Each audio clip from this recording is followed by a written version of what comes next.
is not a gimmick. Vision boards are very real. You have to understand all successful people have them. You're not going to get everywhere you want in life without having them in front of you. This is not a theory that Oprah Winfrey came up with. God set it in place where you could have the life of your dreams. There is a way that you can have the life of your dreams. Learn the principles of success. Ain't nobody coming up with no new stuff. All of that information is in Proverbs. But since Proverbs is hard to understand, people have self-help books, Power of Positive Thinking, Think and Grow Rich. All this stuff come out of the Bible. Write the vision so that he who reads it will run to it. For surely it will come at an appointed time. That's in everybody's Bible. That ain't in the rich people's copy, but it's right there. If you don't do it, it's too hard. It's almost impossible. How many of you ever decided not to do something based upon an assumption? That's why it's important for us to be strategic and being able to tell the story to distract, dispute, and inspire them to say yes to a new opportunity in their lives. I had such a tremendous inferiority complex. There's no enemy within. The enemy outside can do us no harm. And so as you look at your dreams, it's very important to retrain your thinking. I can see your giftings and your talents, and I can see your joy, and I can see how wonderful you are. What I cannot see, I cannot see me. So sometimes you can see what everybody else has got going on, but you can't see you. We search for people who will help us see ourselves. Now quit telling yourself what you can't do. All that's doing is draining your strength. You're going to discover, like I did, you're going to have strength that you didn't know you had. When you need it, God's grace is going to help you do what you didn't think you could do. Now the key is, don't cancel it out with weak thinking. Every morning when you wake up, you need to power up. Get your mind going in the right direction. This is going to be a good day. I can handle anything that comes my way. I am strong. I am confident. I have the favor of God. Angels are watching after me. I'm excited about my future. At the start of the day, you need to set your mind for victory. Don't let just any thoughts play. You have to think thoughts on purpose. If you wake up and just think whatever comes to mind, thoughts will tell you have too many problems. You're too tired. You'll never overcome this obstacle. Nothing good is going to happen today. If you don't set the tone for the day, negative thoughts will set them for you. Before you check the phone, before you read your email, before you see what the weather is like, you need to think on purpose, power thought, victory thoughts, abundance thoughts, can-do thoughts. Psalm 125 says, God will be good to those who are in tune with Him. Notice you can be in tune with God or you can be out of tune. The way you get in tune is by thinking victorious, overcoming faith-filled thought. If you go around thinking, I'll never get well, this depression, this anxiety, this addiction is going to hinder me all of my life, unfortunately, you're not in tune with God. You can't find anywhere in the scripture where God says, I'm weak, I'm discouraged, I'm afraid, the enemy's getting the best of me. God says, I am all powerful. I spoke worlds into existence. I flung stars into space. Moses asked God what his name was. God said, my name is I Am. He was saying, I am everything. I am strength. I am healing. I am provision. I am protection. I am abundance. I am favor. When God said, let there be light, it came at 186,000 miles per second. One angel in the Old Testament destroyed 185,000 of the enemies of Israel. If you're going to get in tune with God, you can't think little, weak, defeated, get by, hope this works out thought. You have to think bold thoughts, favor thoughts, abundance thoughts, healing thoughts, victory thoughts. Yes, the opposition may be much bigger, much stronger. Just agree with what God said. Lord, you said, when the enemy comes against me one way, you will defeat them and cause them to flee 7 different ways. When thoughts tell you you'll never get well, get in tune with God. Lord, thank you that you're restoring health back into me. Thank you that the number of my days you will fulfill. The thought comes, this shutdown over the virus has ruined your year financially. Just accept it and wait for next year. Lord, thank you that the economy is not my source, that you are my source. You said you would make rivers in the desert, that you would supply all of my needs according to your riches. You have that thought,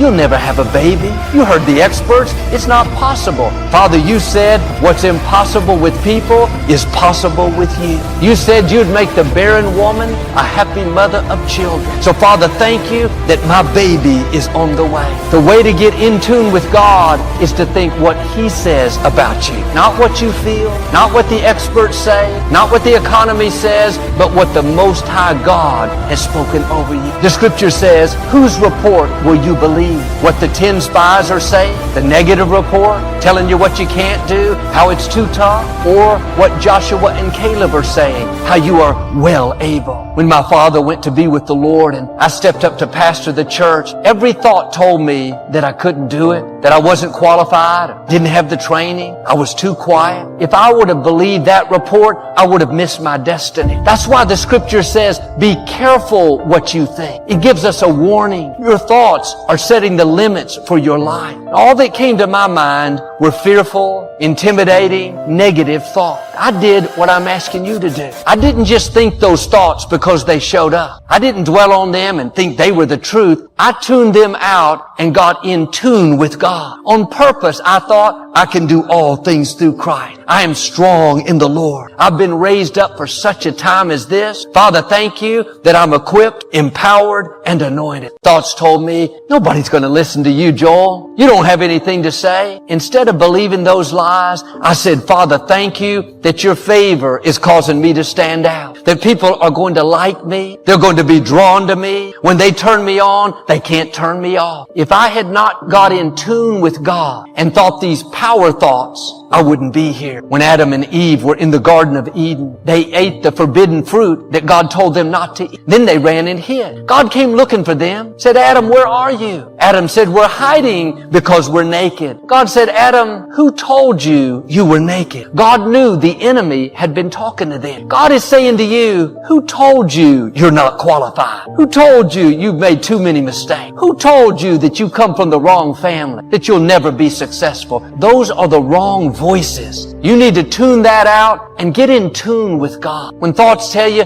you're just average, there's nothing special about you, get rid of that defeated thought and think power thoughts. I am fearfully and wonderfully made. I am a masterpiece. I have royal blood flowing through my veins. I am crowned with favor. I will leave my mark. If you'll get in tune with God, He'll open doors that no person can shut. He'll take you where you can't go on your own. When thoughts tell you you've been through too much, you lost that loved one, the business didn't make it, that friend walked out on you, nothing good is in your future, don't believe those lies. Father, thank you that you have beauty for these ashes. Thank you that what was meant for my harm, you are turning to my advantage. When you're in tune with God, He'll pay you back for the wrong. Isaiah said, God will give you double for the unfair things that have happened. Instead of thinking you've seen your best days, Lord, thank you that double is coming. Thank you that my latter days will be better than my former day. In the Scripture, there was a young man named Mephibosheth. He was the grandson of King Saul and the son of Jonathan, David's best friend. Mephibosheth was born into royalty, destined to one day take the throne. But at 5 years old, his grandfather and father were killed in a battle. When word reached his house, the maid that took care of him picked him up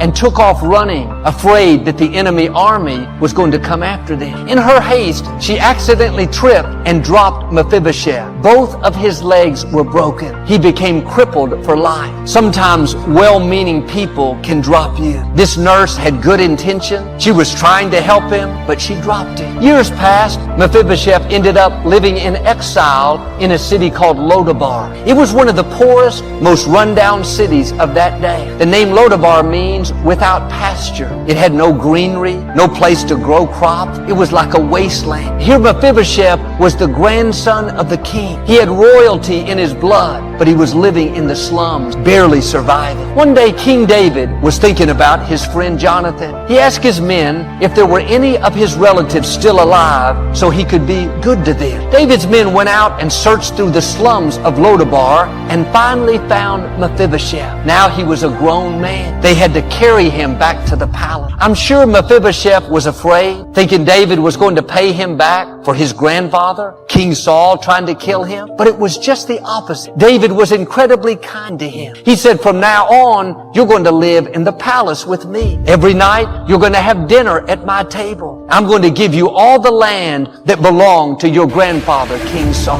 Mephibosheth was overwhelmed. He couldn't believe what was happening. But the way he answered shows us why he was living in Lodabar all those years. He said to David, why would you be so kind to a dead dog like me? Notice his thoughts. Weak, defeated. I don't deserve to be blessed. I've had too many bad breaks. People dropped me. I wonder how many of us are doing like Mephibosheth. We are sons and daughters of the Most High God. We have royalty in our blood. We're destined to reign in life. But because somebody dropped us, we went through wrong, disappointments, things that weren't fair, or we made mistakes, we got off course, brought the trouble on ourselves, and now we're living in Lodabar, thinking we don't deserve to be blessed. We just have to sit on the sidelines, accept that our dreams will never come to pass. Can I encourage you?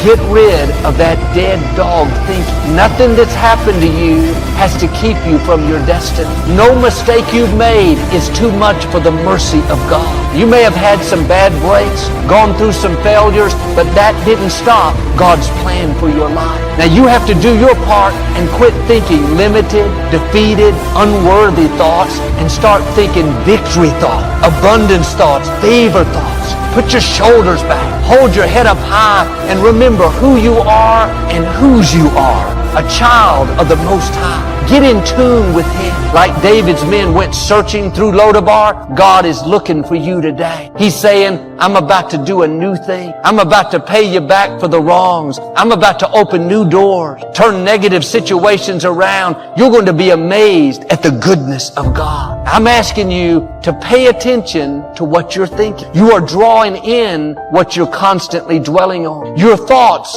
are running your life. Is what you're thinking about what you want? Are you thinking weak, defeated, I can't do it thoughts? Or are you thinking power thoughts? I am well able. God is fighting my battles. Something good is in my future. Don't be like the 10 spies. The 80% that are negative, stand out in the crowd. Be a Joshua. Be a Caleb and think victory thought. If you'll do this, I believe and declare, like God did for them, you're going to make it into your promised land. You're going to see God show out in your life. Like Mephibosheth, everything you've lost, God is about to restore. The health, the finances, the dreams, they're going to come looking for you